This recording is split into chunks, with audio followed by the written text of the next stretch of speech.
O sistema digestório é responsável pela absorção dos nutrientes necessários a partir dos alimentos ingeridos. Fazem parte do sistema a boca, a faringe, o esôfago, o estômago, os intestinos delgado e grosso e o ânus. O alimento passa por uma digestão mecânica e por uma digestão química.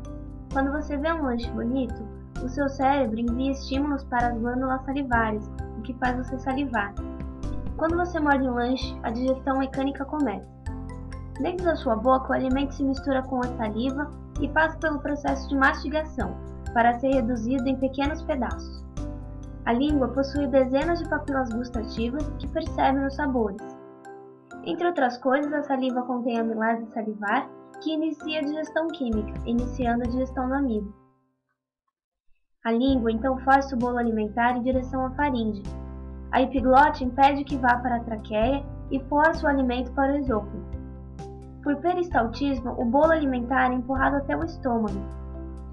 Um esfíncter permite a passagem do alimento e impede o seu retorno. O estômago é dividido em fundo, corpo e antro. Contrações e o suco gástrico atuam então na digestão do alimento. Após a refeição, o estômago contém cerca de 1,5 litro, incluindo sólidos, líquidos e secreções gástricas. Após 3 horas, ocorre o esvaziamento para o duodeno. Esse tempo é necessário para que as pequenas porções ácidas sejam neutralizadas antes de passar para o duodeno. Para entrar no duodeno, as partículas devem ter 1 milímetro cúbico ou menos. E após passar pelos processos no estômago, chamamos o bolo alimentar de quimo. No intestino delgado ocorre digestão e absorção dos nutrientes. Ele é dividido em duodeno, jejuno e íleo.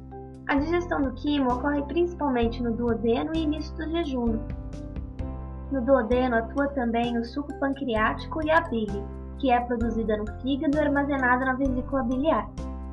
A superfície interna ou mucosa do intestino delgado apresenta, além de inúmeros dobramentos maiores, milhões de pequenas dobras, 4 a 5 milhões, chamadas vilosidades, um traçado que aumenta a superfície de absorção intestinal.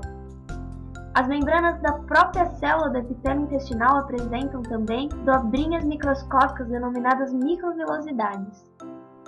Quando o alimento chega no intestino grosso, ocorre intensa absorção de água, tanto a ingerida quanto a das secreções liberadas. As glândulas da mucosa do intestino grosso secretam muco que lubrifica as fezes, facilitando o seu trânsito. Diversas bactérias vivem em mutualismo no intestino grosso. Seu trabalho consiste em dissolver os restos alimentícios não assimiláveis, reforçar o movimento intestinal e proteger o organismo contra bactérias estranhas, geradoras de enfermidades. As fibras vegetais, principalmente a celulose, não são digeridas e nem absorvidas, contribuindo com porcentagem significativa na massa fecal. Como retém água, sua presença torna as fezes macias e fáceis de serem eliminadas. O intestino grosso não possui vilosidades e nem secreta sucos digestivos. Normalmente só absorve água. Como o intestino grosso absorve muita água, o conteúdo intestinal se condensa até formar detritos inúteis. O intestino grosso divide-se em seco, cólon ascendente, cólon transverso, cólon descendente, cólon sigmoide e o reto. Uma parte importante do seco é o apêndice vermiforme vestigial, com cerca de 8 cm de comprimento, cuja posição se altera com frequência.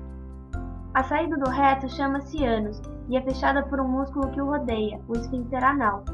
A distensão provocada pela presença de fezes estimula as terminações nervosas do reto, permitindo a expulsão das fezes.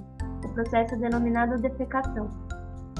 Na próxima aula, vamos conferir em detalhes as secreções, o que elas digerem, seus produtos e os hormônios que influenciam nesse processo. Obrigada por assistir e espero vocês na próxima aula.